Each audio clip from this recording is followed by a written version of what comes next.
যে আয়নাঘরের কথা বললাম, যে ক্রস ফায়ারের কথা বললাম, যে সেনা হত্যার কথা বললাম, শাপলা চত্বরে হত্যা করার কথা বললাম, এটা কোন সামরিক সরকারের অধীনে হয়েছে? রাষ্ট্র আপনাকে বলেনি ক্রস ফায়ার দিবেন, দেখান আমাকে কোন আইন আছে। রাষ্ট্র আমাকে বলেনি যে সামান্য একটা ওসি মেজর সিনার বুকে গুলি চালাবে। আমি বিশ্বাস করি যারা আজকে এখানে উপস্থিত, আমি নিশ্চিত করে বলতে পারি তারা সবাই আমার চেয়ে ভালো জানেন রাষ্ট্র বলতে কি বোঝায়। আমরা সবাই নির্বাচনের কথা বলতেছি, নির্বাচন তো করবেন একটা রাষ্ট্রে। দেশটা রাষ্ট্র কিনা, রাষ্ট্র সবাই আমার চেয়ে ভালো জানে। আমি সিম্পল একটা কথা বলি, মানুষের জান মাল এবং চলাফেরার যে স্বাধীনতা, এটা রাষ্ট্র নিশ্চিত করতে হয়, যেটা 53 বৎসরে হয়নি। প্রত্যেকের বাড়ি দখল হচ্ছে, বহু লোকের বাড়ি দখল হয়েছে, আর মাল নিরাপদ নয়। আয়নাঘরে যে লোকটাকে ঢুকিয়ে রাখে, রাষ্ট্র তাকে পারমিশন দেয় নাই, কোনো আইন দেয়নি। 57 জন সেনা অফিসার যখন হত্যা হয়, তখন ক্যান্টনমেন্টের বাকি অংশ ঝিমায়। এটা রাষ্ট্র নয়।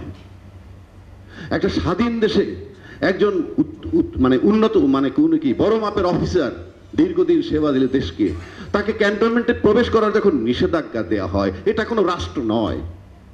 সেই রাষ্ট্রে কিসের নির্বাচন? নির্বাচনের আগে আপনি রাষ্ট্র বানান। রাষ্ট্র আপনাকে বলেনি ক্রস ফায়ার দিবেন, দেখান আমাকে কোন আইন আছে। রাষ্ট্র আমাকে বলেনি যে সামান্য একটা ওসি মেজর সিনার বুকে গুলি চালাবে। এটা কোন রাষ্ট্র? দেশকে আগে রাষ্ট্র বানান। আমি নিশ্চিত করে বলে দিচ্ছি, আমাদের একটা ভূখণ্ড আছে, কিন্তু সেটা রাষ্ট্র হয়নি। যদি রাষ্ট্র না হয়, কোথায় নির্বাচন করবেন? কথায় কথায় বলে রাজনীতিবিদদের কাছে দেশ নিরাপদ। আমি নিশ্চিত করে বলছি, বাংলাদেশের সবচেয়ে বেশি অনিরাপদ, দেশটা অনিরাপদ হলো রাজনীতিবিদদের কাছে। আপনি চক্ষু বন্ধ করে ভাবেন, যে আয়নাঘরের কথা বললাম, যে ক্রস ফায়ারের কথা বললাম, যে সেনা হত্যার কথা বললাম, শাপলা চত্বরে হত্যা করার কথা বললাম, এটা কোন সামরিক সরকারের অধীনে হয়েছে? কোন ইউনূস সরকারের অধীনে? কোন ফখরুদ্দিন সরকারের অধীনে? এগুলো সব নির্বাচিত সরকারের অধীনে। বারবার কথায় কথায় কেন আপনারা বলেন নির্বাচিত সরকারের কাছে, রাজনৈতিক সরকারের কাছে দেশ নিরাপদ? আপনারা তো প্রমাণ করতে পারেননি। 21 আগস্ট গ্রেনেড হামলা, রমনা বটমূলে হামলা, সিরিজ বোমার হামলা কোন সরকারের অধীনে হয়েছে? রাজনৈতিক সরকারের অধীনে। আর আপনি রাজনৈতিক এত কোয়ালিফাইড মনে করলে আপনাকে ঘাড় ধাক্কা দিয়ে সরিয়ে সামরিক শাসন আসে কিভাবে? সে তো প্রজাতন্ত্রের সার্ভেন্ট। তার মানে কি? আপনার অপরাধ অপকর্ম এমন জায়গায় যায় যে কর্মচারী তখন আপনার চেয়ে টপে চলে যায়। আপনার কাছে তখন এটাকে মব জাস্টিস মনে হতে পারে, দেশবাসীর কাছে কিন্তু সেটা বিচার, ন্যায় বিচার। এগুলো আপনাকে মাথায় রাখতে হবে। যতবার আমাদের সামরিক অভ্যুত্থান হয়েছে, সেটা কিন্তু দেশবাসী গ্রহণ করেছে। পরবর্তী ফলাফল ভিন্ন কথা, সবাই অ্যাকসেপ্ট করছে। কেন? নট দ্যাট আর্মিকে ভালোবাসে, কারণ জনগণ বোঝে না। জনগণ শুধু বুঝছে আমরা একটা খারাপ পরিস্থিতি থেকে মুক্তি পেয়েছি। এখন মব জাস্টিস কথায় কথা আসে। বাংলাদেশের মব জাস্টিসের বয়স 53 বছর। মব জাস্টিসের দুটো ফর্ম বাংলাদেশে, একটা সরকারি, একটা বেসরকারি। সরকারি মব জাস্টিস কোনটা? ওই যে শাপলা চত্বরে হত্যা, সরকারি মব জাস্টিস। আয়নাঘর, সরকারি মব জাস্টিস। এখানে বহু আর্মি অফিসার আছেন, তাদের কলিগকে, ব্রিগেডিয়ার লেভেলের লোকেরে আয়নাঘরে যেখানে রেখে আসছে, তারা সব তার জুনিয়র কলিগ বা বন্ধু। দীর্ঘ 7 বছর তারা তাকায় তাকায় দেখছে। হয়তো আর্মি আমার উপরে খেপতে পারে এই মুহূর্তে যারা আছে। আমি আমার কষ্ট থেকে বলছি, আমি আমার ছোটবেলায় দেখছি একটা আর্মি অফিসারের যদি কেউ কোথাও ইনসাল্ট করছে, পরক্ষণে আর্মি এসে সেখানে তামা বানিয়ে ফেলছে এলাকাটাকে। আর 57টা সেনা অফিসার মারা যাওয়ার পর যারা হজম করতে পারে, আমি সিম্পলি বলবো ব্যাকবোনলেস, অথবা একটা চাকরির মায়া। সুতরাং আমি আমার দুঃখ থেকে কথাগুলো বলছি। এই যে নির্বাচন আমরা চাচ্ছি, কিসের নির্বাচন? আমি একটা করলাম মব জাস্টিস, একটা রাষ্ট্রীয় মব জাস্টিস। আপনি বিচার বিভাগীয় মব জাস্টিস দেখবেন। জনগণের আকাঙ্ক্ষা যেটা হয়েছে, জনগণ যেটাকে ন্যায় বিচারের জন্য, সুন্দর নির্বাচনের জন্য তত্ত্বাবধায়ক সরকারের ফরমেশন, জনগণ সেটাকে আদালত এক কলমের খোঁচায় কিভাবে বাতিল করে দেয়। জনগণের যেটা সিদ্ধান্ত, সেটা আবার জনগণের চাপের উপরে চেঞ্জ হবে, আদালত দিয়ে নয়। আদালত আইন বানাতে পারে না, আদালতের রাইট নাই কোনো আইন বানানোর। আদালত সংবিধান লিখতে পারে না, তার কোনো রাইট নাই। আদালতের কোনো রাইট নাই কোনো সরকারের মেয়াদ দেয়ার। আদালত পারে কোনটা? আইন বানাবে সংসদ, সেটার সাথে সাংঘর্ষিক অংশ বাদ দিতে পারে, কিংবা আইনের ব্যাখ্যা দিতে পারে। আপনি বর্তমান সরকার, সে একটা অন্তর্বর্তীকালীন সরকার। সংবিধানে কি কোথাও আছে যে অন্তর্বর্তীকালীন সরকার? সবাই আমার চেয়ে বিজ্ঞ। আমি দায়িত্ব নিয়ে বলছি, অন্তর্বর্তীকালীন সরকার বলতে সংবিধানে কোনো শব্দ নেই। তাহলে আপনি যে জুলাই ঘোষণাপত্র হলো, জুলাই ঘোষণাপত্র যেটা হলো সেটার নাম দিতে হবে অন্তর্বর্তীকালীন সংবিধান। অর্থাৎ অন্তর্বর্তীকালীন সরকারের জন্য লাগবে অন্তর্বর্তীকালীন সংবিধান, সেই সংবিধানে চলবে। এবং সংবিধানের ভিতরে ওই ঘোষণাপত্রে বলা হয়েছে তাকে প্রধান উপদেষ্টা। It is just bloody cheating. প্রধান উপদেষ্টা মানে কি? সে কি প্রেসিডেন্টকে উপদেশ দেয়? প্রেসিডেন্টের সাথে এখন তো দেখাই তো হয় নাই। ওখানে তার পদের নাম দিতে হবে রাষ্ট্রের প্রধান নির্বাহী, সরকারের নাম থাকবে অন্তর্বর্তীকালীন সরকার, এবং ওটার ভিতরে মেয়াদ দিতে হবে। এটা তামাশা না, এটা কোনো ক্লাব সমিতি না যে আপনি একটা যা কিছু লিখলেন আর চলবে। ওখানে লিখতে হবে এই যে এই সরকারের মেয়াদ আগস্ট 8ই আগস্ট 2024 থেকে জুন 2026 পর্যন্ত তার মেয়াদ, এবং এর ভিতরে উনি একটা নির্বাচন করবেন। এটা এখানে লিখতে হবে ম্যান্ডেটরি, বিকজ উনি অন্তর্বর্তীকালীন সরকার, এবং এই ঘোষণাপত্রের নাম হবে, আবারও বলছি, অন্তর্বর্তীকালীন সংবিধান। এবং এটা যদি আপনারা নোট না করেন, যারা আজকে নির্বাচন করে পাশ করবেন, মাত্র 2000 লোক একত্র হয়ে তাকে চার্জ করে আপনি কোন সংবিধানের অধীনে, সোকল সংবিধানের কথা সবাই বলে, আই ডোন্ট আন্ডারস্ট্যান্ড। যদি আপনি ওই সোকল সংবিধানের কথাও বলেন, নাম্বার 1 সেটা বিলুপ্ত হয়েছে কখন? ওই সংবিধানে কি বলা ছিল যে প্রধানমন্ত্রী পালিয়ে যেতে পারবেন, বা পালিয়ে গেলে কি হবে? সেটা কি সংবিধানে লেখা ছিল? ছিল না তো। তারপরে সংসদ ভাঙার পর ওই সংবিধান মোতাবেক কি 3 মাসের মধ্যে নির্বাচন। তাহলে তো 8ই আগস্টের পরে 7ই নভেম্বরের মধ্যে নির্বাচন হওয়ার কথা। ইউনূস সাহেব কে যে ফেব্রুয়ারিতে নির্বাচন দিল? আর যারা মেনে নিয়েছেন তারা কেন মেনে নিয়েছেন? এটার কারণ হচ্ছে তারা জানে আমার সামনে কোনো প্রতিদ্বন্দ্বী নাই, এই জন্য বারবার নির্বাচনের চিৎকার করে। আমি নিশ্চিত করে বলতে পারি, কালকে যদি বলা হয় যে আওয়ামী লীগ আবার নির্বাচন করতে পারবে, তাহলে দেখবেন আজকে যারা নির্বাচন চায় তারা মাঠে নেমে বলবে যে না, তার বিচার হতে হবে। অথচ আজকে তারা বিচার চায় না। সুতরাং আমি বলবো, ফরগটসে আমাকে কেউ ভুল বুঝবেন না। এইরকম যদি হয়, রাজনীতিবিদদের চরিত্র, রাজনীতিবিদদের বৈশিষ্ট্য নাই। একটু আগে আমার ভাই কি নোটিশ পিসে বলছেন পয়সার খেলা। ইয়েস, পয়সার খেলা। ভোটাররা টাকা পায়নি বিগত 3 নির্বাচনে, 14, 18, 24-এ। টাকা পেয়েছে কারা? রাজনীতিবিদদের, ব্যবসায়ীদের টাকা নিচ্ছে রাজনীতিবিদরা, রাজনীতিবিদদের কাছ থেকে পেয়েছে প্রশাসন। ব্যাস, শেষ, ফিনিশ। এবং বিগত সরকার ছিল কাদের সরকার জানেন? তার জনগণ ছিল কতজন? মাত্র 15 লক্ষ। অর্থাৎ প্রজাতন্ত্রের কর্মচারীগুলা ছিল তার জনগণ, এবং তাদেরকে সুবিধা দিয়া ভাইস ভার্সা, আমাকে ক্ষমতায় রাখবি, তোরা দেশ লুটে পুটে খাবি। একটা থানার ওসির সামনে একজন আর্মির ব্রিগেডিয়ার ছিল, চৈতমেশা কদু, আমি দেখেছি। বাংলাদেশ সেই জায়গাটায় নিয়ে গেছি আমরা। এখন বলতে পারেন মব জাস্টিস নিয়ে কথা, চাঁদাবাজি নিয়ে কথা। বাংলাদেশের রাষ্ট্রীয়ভাবে চাঁদাবাজি হয়। বেনজির সাহেব যখন কাউকে চোখ বেঁধে নিয়ে আসে, বলছে রাত্রে 50 লাখ দিবি নয়তো ক্রস ফায়ার, এটা রাষ্ট্রীয় চাঁদাবাজি। সচিবালয়ে যখন ফাইল আটকে টাকা চায়, রাষ্ট্রীয় চাঁদাবাজি। আজকে যারা চাঁদাবাজি করে এনসিপির ছেলে পেলে, তাদেরকে আমরা ব্লেম দেই। ব্লেম দিবেন কেন? আমি শয়তান, আমার সন্তান কি সকালবেলা ফেরেশতা হবে? বাংলাদেশে তো চাঁদাবাজির বয়স 53 বছর। ভাবটা এমন যে এনসিপি এই শব্দটা আবিষ্কার করছে, অথচ they have inherited this word. তারা তো ইনহেরিট করেছে। আপনার ছেলে, আপনার নাতি, তারাই তো সার্জিস, তারাই তো হাসনাত। তা আপনি কেমনে আশা করেন আপনি ফেরেশতা থাকলে আপনার সন্তানটা বা নাতিটা ফেরেশতা হইতো? সুতরাং পুরনো শব্দ চাঁদাবাজি, দে হ্যাভ ইনহেরিটেড দিস। এটার জন্য অন্যতম রাস্তা কি? যাদের বয়স মেয়াদ উত্তীর্ণ হয়ে গেছে, নিজে যদি না বুঝেন, সময় আসছে আপনি ধাক্কা দিয়ে ঘরে বের করে দিবে। কথায় কথায় রাজনীতিবিদরা বলে রাজনীতিতে শেষ কথা বলতে কিছু নাই। এটা কি ক্লাব সমিতি? আমি আবারও বলছি, শেষ কথা বলতে মানে নাই। আপনি আপনার সন্তানকে, যার বয়স মাত্র 20 বছর হয়েছে, তাকে বলবেন একটা বিষয় নিয়ে সকালে একরকম কথা বললেন, তারপরে বিকেল আবার সেটা ঘুরিয়ে পেঁচিয়ে আর এক রকম বললেন, তারপর দিন আরেকটু ঘুরে আর এক রকম কথা বললেন একই বিষয় নিয়ে। ফর গডসে আপনাকে ঘরে ঢুকতে দেবে না সেই ছেলে, because you are a cheat, you are a liar. কারণ আপনি এক ইস্যুতে 3 ফর্মে কথা বলেন। আর রাষ্ট্রের জনগণ, সকল যারা জনগণ দলের সাথে সম্পৃক্ত, তারাও বলে রাজনীতির শেষ কথা বলতে কিছু নাই। এটা কি তামাশা নাকি? আপনি দেশ চালাবেন, আপনার কথা ঠিক থাকবে না? আপনি যা মন চাই তাই করবেন। আপনাকে এই অধিকার কে দিছে? সুতরাং আমি মনে করি জুলাই বিপ্লব সেদিন চিট হয়ে গেছে। যে এই দেশের রাজনীতিবিদ যারা দেশ চালাবেন, দেশ চালাইলে যেখানে আর্মি চিফ তার আন্ডার কমান্ড হবে, তাদেরকে যখন ডাকে তারা কোস্টারে বসে মুরগির বাচ্চার মতো যখন সেনাপ্রধান ডাকছে, যখন গেলেন ফেরত তার ডাকে সাড়া দিয়ে, তখন আমার কাছে হাস্যকর মনে হয়েছে।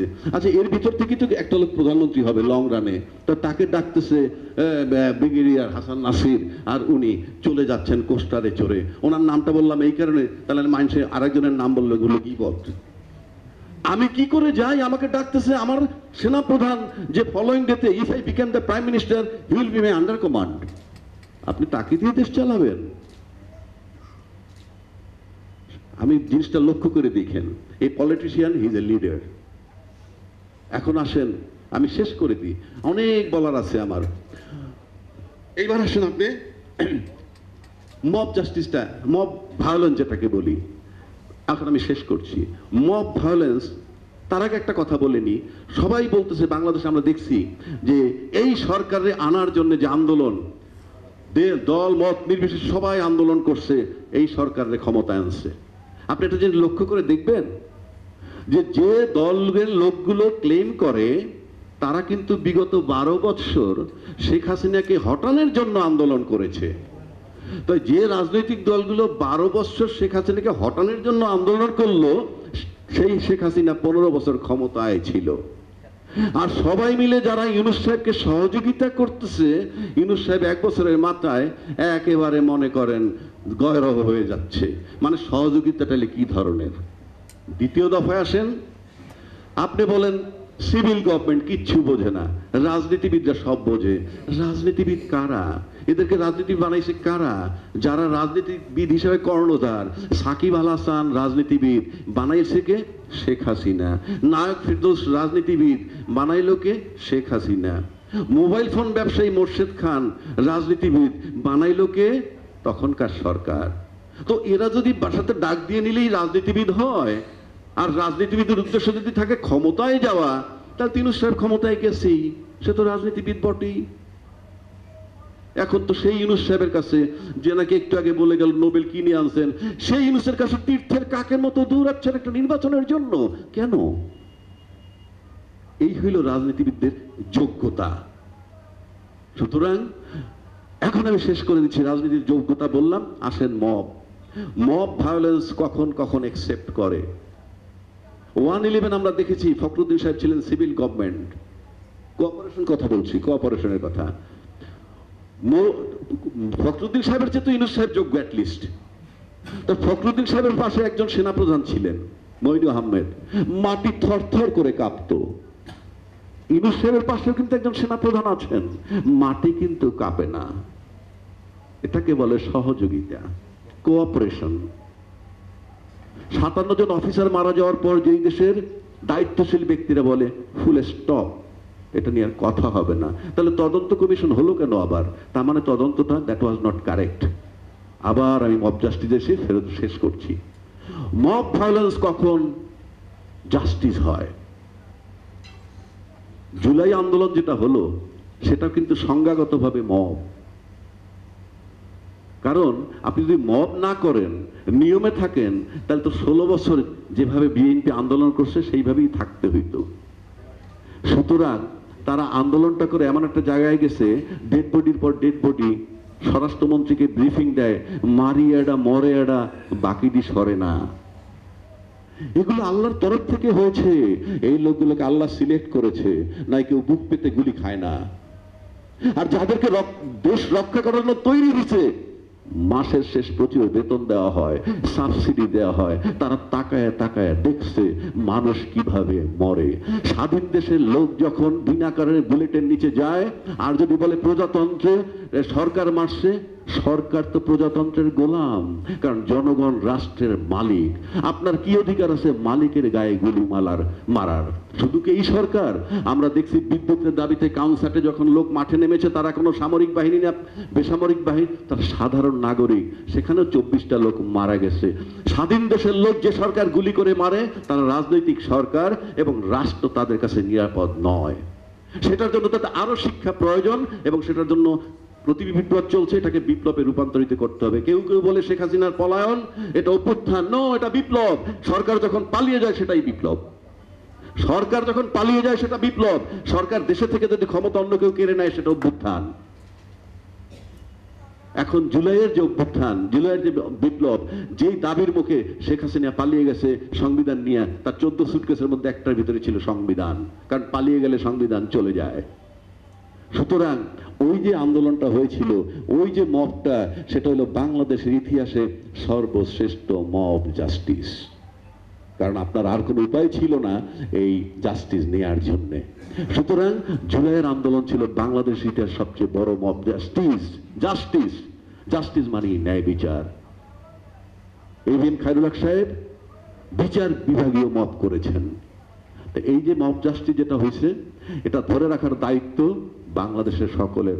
আমি জানি এখানে অনেক আর্মি অফিসার আছেন যাদেরকে গায়ের জোরে তাড়িয়ে দেওয়া হয়েছে সেনাকুঞ্জে যখন তারা প্রতিবাদ করেছিলেন। আমি নিশ্চিত করে বলতে পারি এই শক্তিগুলো কাজ করছে। আমি নিশ্চিত করে বলতে পারি বিডিআর উপরে নির্যাতন হয়েছে সেই নওজওয়ানরা কাজ করছে।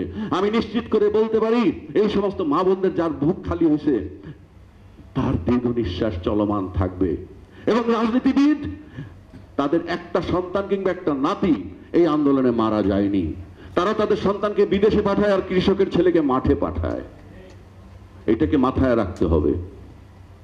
সুতরাং আমরা এটা কোনোভাবে সহ্য করব না। আমি এখন শেষ করে দিচ্ছি, 71 সালে যারা মুক্তিযুদ্ধ করেছিলেন, ফর গডস সেক, এটা সবার জন্য প্রযোজ্য নয়। কিন্তু ওই মুক্তিযোদ্ধাদের ভিতর থেকে যাদের সন্তানরা ওই সরকারের সময় বেনিফিটেড হয়েছেন, ওই সরকারকে শেল্টার দিচ্ছেন, মিডিয়ার মাধ্যমে, বক্তব্যের মাধ্যমে, তারা কিন্তু রাজাকারে রূপান্তরিত হয়েছেন। কেন? পাকিস্তান যখন আমরা আন্দোলন কি 71 সালে, তখন তো দুইটা দেশ ছিল না, একটা দেশ ছিল। কিন্তু পাকিস্তানের যে বৈষম্য, সেই বৈষম্যের বিরুদ্ধে আন্দোলন, সেই আন্দোলন পরে রূপান্তরিত হলে স্বৈরাচারী সরকার হলো। আমরা বিদ্রোহ করলাম, আমরা যুদ্ধ করলাম, দেশ স্বাধীন করলাম। তখন ওই যুদ্ধের পক্ষে যারা ছিল, আমরা ছিলাম বিপক্ষে, আমরা যেহেতু মুক্তিযুদ্ধ করেছি। কিন্তু পাকিস্তানিদের সাহায্য করেছে তাদেরকে বলি আমরা রাজাকার। যদি তাই হয় তাহলে 24 সালে এই সরকারের পক্ষে যারা সাফাই গাচ্ছিল টেলিভিশনে, নানান মিডিয়ায়, তারা তো একই কাজ করতেছিল।